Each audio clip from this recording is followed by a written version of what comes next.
Naše pohištvo je priča našemu vsakdanjemu življenju, odraščanju, praznovanjem in dogodkom, ki jim vdahnejo karakter in dušo. V njem se zrcali nešteto zgodb. Žal pa te zgodbe ponavadi končajo na odlagališču odpadkov, saj je staro ali rabljeno pohištvo težko prodati ali reciklirati. Zato se uporabniki raje odločijo za nakup novega, velikokrat manj kakovostnega pohištva, ki pa ga čaka podobna usoda.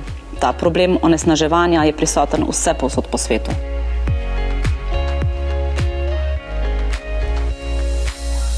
Mi si prizadevamo zmanjšati količino kosovnega odpada in podaljšati življenjsko dobo predmetov, ohraniti kulturno dediščino in podati alternativo instant potrošništvu.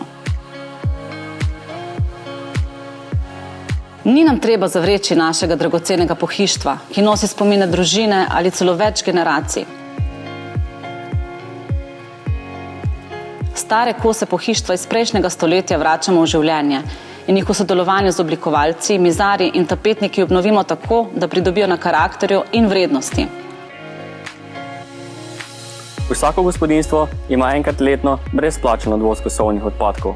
Vkolikor pa oddaja kakovosten material, ki ga lahko namenimo pripravi za ponovno uporabo, je tudi dodaten odvoz brezplačen. Na spletni strani družbe Kostak lahko date naročilo odvoza kosovnih odpadkov, ki jih odpeljemo iz vaših domov in sortiramo glede na kakovost v različne razrede.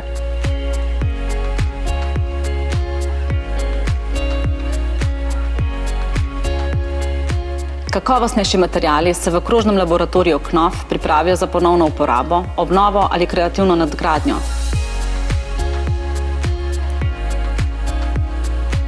Manj kakovostni pa se v podjetju Kostak namenijo za recikliranje oziroma energetsko predelavo. V 12 mesecih smo zbrali kar 1117 kosov pohištva, kar je 12,5 ton. Z našim modelom ravnanja s kosovnimi odpadki smo prehranili kar 24 864 kg CO2. Pri nakupu rabljenih ali recikliranih izdelkov je CO2 odtis namreč kar za 82% nižji kot pri novem izdelku. Zavesten nakup pohištva in odgovorno recikliranje posameznika se morda ne zdi velika reč. Vendar, če se za to odloči dovolj ljudi, lahko iz zavrženih predmetov naše preteklosti, naše dediščine ustvarimo čudovito in čisto prihodnost. Stilom